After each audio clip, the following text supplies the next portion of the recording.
Want help to grow your business? Download BRiN, the world's first business advisor in your pocket.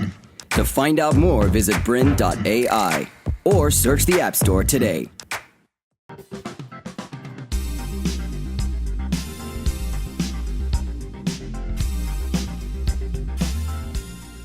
Hello and welcome to episode 3 of Video Impact, where you'll be learning how to get your message across on video. Today our special guest is Daines. Now, Amber is the founder and CEO of Bespoke Communications, and she has over 20 years of industry expertise and a successful career in media, PR and entrepreneurship. Hi Amber, how are you? Wonderful, thank you for having me today. My pleasure. So let's get started into the questions, shall we? So let's talk about the top 5 tips for someone starting out in video. What would you say to them? What would be your first tip? Number one, you have to get started. So a lot of people will avoid video, but I think in the era we're living in, video is key. It's almost like the new blog, and people need to get comfortable on video. So there are a number of tips I give clients when they say, look, I need to do a video, but I don't know where to start. The first one is their why. Why are they even doing a video? What's the purpose of it? A lot of people know they need to do video, but they haven't sort of stepped back. So I get them to do a little bit of homework, if you like, where they kind of think about, am I trying to raise awareness? Am I trying to reassure? Am I trying to get new clients? Am I trying to get my brand to pivot a little bit? Work out the purpose of the video. That's the first one. The second one is planning ahead for your audience. So a lot of people think, okay, I know what I want to say, but I'm always about who you're saying it to. So I like to think a little bit visually, and I play with avatars. So people might not know what that is, and basically all it is picturing your client as, you know, a particular person, a certain age, a certain look, a certain, you know, demographic, where they live, what they might eat, all those little bits. I kind of gamify it, and I get people to think about who are they trying to speak to. So when they're actually writing their content, because I'm big about a script as well, and we'll get to that, I like people to picture that person. Would this person respond? Is it of interest to them? Are the stories they're telling relevant to that kind of person? So that's the next big thing as well.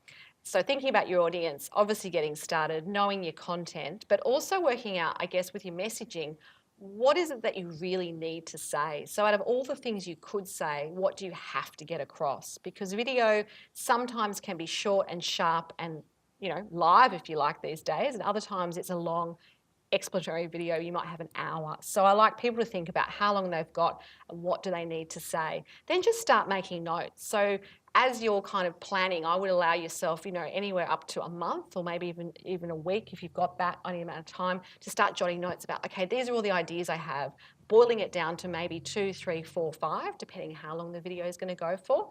And then thinking about what is your call to action? So at the end of any video series or individual video, what do you want people to think, to feel or do as a result of it? And the final thing I would say in that top 5 would be expect to fail a little bit. Expect to make mistakes. We are human. And I still remember, if I look back at the first videos I would have done for another company, I was hired to do it. I probably was terrible. I thought I was okay, but looking back now, all the little things that I've learned over the years to manage nerves, to use power in your voice, controlling your breathing, you know, those things I didn't know until I'd done it. So just get started, learn from the mistakes and have fun. Great. Just on managing nerves, I'm sure that's a big one for a lot of people. Do you have any tips on how to not be nervous in front of the camera? Look, I think a few nerves are good. You want a little bit of adrenaline. You don't want your voice to be deadpan or monotone. And you can use the nerves to actually, I guess, get a little bit of excitement up and your energy levels. But what I would say to people is be really prepared and rehearsed. The more you do that, the more confident you are, the nerves start to dissipate. So the other big thing is breathing. So breathing techniques. So if you've done any Pilates or yoga over the years, or there's some amazing apps which you can just use to slow your breathing. If you slow your breathing, you control your central nervous system. You get a lot of voice also from your stomach rather than from up here. And that's where the power is. And as soon as you start getting a shaky voice because you're nervous, because your breathing is shallow, that's when it all starts to unravel. So I would definitely spend some time on your breathing. Do a little bit of, I guess, warm up as well. So actually just practicing talking out loud before you hit the stage and do that video or do an interview like this. Make sure that you don't have the croaky voice, which you often get first thing in the morning. So definitely talk out loud. Talk out loud, sing, hum. I get my clients to hum and just make those sorts of vocal sounds so that they're very warmed up and they're relaxed. So you want your mouth to be relaxed and your hands will then follow as well. Great. And also before, you mentioned an interesting point about short videos or longer videos. Do you have any tips on how to get a short video short or how to pad out a longer video, like you were saying, for a 1 hour episode? You might in fact want to time yourself. So I actually get people, the joy of smartphones these days is you don't need the fancy equipment ahead of the game. You can actually just put a video, I've got a little octopus actually that wraps around a pole at home and I actually can shoot myself on my smartphone. I'll then look at that back and I'll go, okay, was that 30 seconds? Was that an hour? How long was I speaking for? What was my eye content like? What stories could I tell to pad that out a little bit? Or what could I drop off to rein it in? So a really seasoned presenter on video will know how long things take. But when you're starting out, you really just need to practice, time it, use your little timer on your phone, say it out loud, practice speeding it up and slowing it down as well and just seeing the impact that has. Because sometimes if you naturally speak very quickly like I do, you actually have to learn to slow down. Other people, they talk very measured and they actually need to speed it up so that they're engaging on video as well. Great, some great tips there on how to get started. Thank you. So let's move on to the other side. So what should you avoid when you're presenting on camera? If there was one takeaway on what to avoid presenting on video, it would be winging it.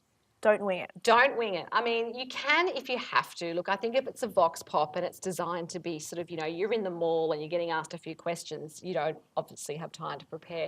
If you have a chance to practice and rehearse and not wing it, please do it. I do think people do themselves a massive disservice when they think, I know my stuff, I'll just get out there and say it. Because the two things that happen is, one is you say things you regret once the camera's sort of going, or you forget to say something massively important and then that time is up. So be planned, don't wing it, and enjoy it as well.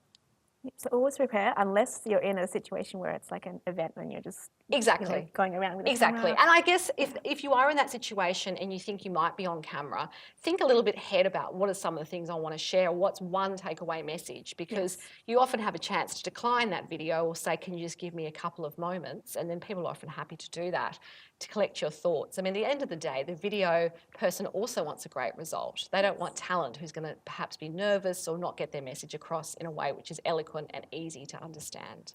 Okay, so one big no-no is to don't wing it. Don't wing it. Don't wing it. If you remember nothing else, plan and wing it. prepare. Yeah. Yes. Are there any other things to avoid when you're doing videos? Oh, there are just so many don'ts, I think. I think one thing that's really good too is actually go online and see video bloopers of what people have done wrong. And not only do you get a laugh out of it, but you actually get to see, okay, why didn't that work? And sometimes it's really simple things like negative language. So if people are talking negatively about another brand or they're particularly slagging off something, I think that actually turns viewers off. So I'm always about telling me what it is, not what it isn't. So paint pictures that are positive, use really inspiring language, things that motivate me to want to work with you, to know your brand and your company as well. Because I think people often don't remember everything you say, but they remember how you made them feel. And video is a great medium to actually do that. The other thing is not using too many jargonistic terms or buzzwords. So things which might be second nature in your industry, if it's a professional video, might not mean anything to anyone else. And I think acronyms are kind of dangerous as well. So if I said, for example, AMA, am I talking about the American Marketers Association or the Australian Medical Association? So be mindful of your audience. If they are in Australia, that might mean one thing. But if this is a global video, for example, you want to make sure people in the US or the UK or Europe or Asia actually understood what you were talking about.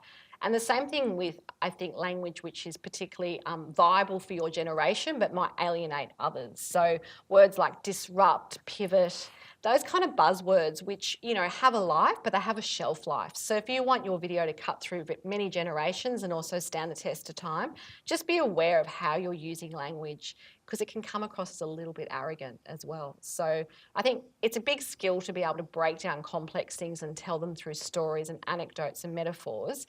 Actually makes you a much better presenter than relying on, I guess, your industry jargon and your buzzwords to get you through. So that would be one of the major ones, I would say. And the other thing, I guess, would be mindful of the timing. So if you're filming a video series and it's winter, but it's not coming out to summer, make sure the references in it aren't going to date. So if you're talking about a season, or you're saying it's Christmas time, but this is coming out, a couple of months later, or you want it to last for a year, make sure that you don't sort of use anything which is going to date it, because that's really, really important as well. I just have a question about the jargon and the acronyms. If you're actually speaking to your actual industry and they're your actual audience and you're not speaking to a general audience, is it okay to use those industry terms and the acronyms and the jargon? I think in that kind of avoid environment, that would be okay. If you were being videoed though, and it might be something that might go on a more general website, you want to be mindful that you don't want to alienate people. And I've actually worked with some amazing CEOs, and what I've noticed about all of them is they speak in a way in which, whether I was the junior in the office or I was someone else in the C-suite executive team, understand what they're talking about. And I think jargon is okay, but I guess I say to people, are you just relying on that as a crutch? Is there a story you could tell? Is there a statistic you could share? Something that's going to paint the picture, because I think with jargon, it just can be limiting. And you want to make your messages appealing to as many people as you can in any environment. Great, thanks. So that's some do's and some don'ts. Let's go to the next question. Yeah, let's talk about presentation skills. So in another episode, we've talked about how to plan for your shoot, but can you actually plan for your presenting? I think you can. I mean, you've got to be prepared that anything can happen on the day. So one thing I would say to people, when you are doing your videos, if you have the control of the environment, make sure you've been to the set beforehand. You've discussed the details in advance. Are you going to be seated like we are today? Are you standing? Can you use a stage? Will you be moving? How many cameras are in the room? Are you looking to camera, or am I talking off camera? So be mindful of the environment. So planning can be super important. You need a big list. You do, you need a massive list. But it's pretty simple. Once you've done it a few times, you know what to ask and what to look out for as well. The major thing with the planning is around what's your aim. So it comes back to your why, the first thing I shared today, which was around why you're doing the video, what's the purpose of it, know that, be really clear on that. Raising awareness, are you reassuring or reinforcing key ideas? The second thing is then analysing that audience, and then you get to your message, your 3 to 5 messages that you might have. So often when people think about planning, they go, what am I going to say? But I get people to step back and think, what's your aim, what's the audience? And then what are you going to say to that audience that matters most to you? So in a big room or in a video that might be going out virally, there'll be lots of different people that'll see it, and it won't be of interest to all of them. So that's where the avatars come in, where you actually picture the people and go, okay, I know who matters most, what do I need to say to them? So make sure you do that planning, and you might only spend like half a day doing that. But it just means that you are not wasting your time, that your video is going to have traction and it's going to have meaning for the audience that matters most as well. Great. Any other tips on presenting? Maybe like with your... Yeah, there's lots. I mean, I guess that's what are you going to say? That's the preparation. That's writing a bit of a script for yourself and jotting. To continue enjoying this presentation, download BRiN, the world's first business advisor in your pocket. To find out more, visit BRiN.ai or search the App Store today.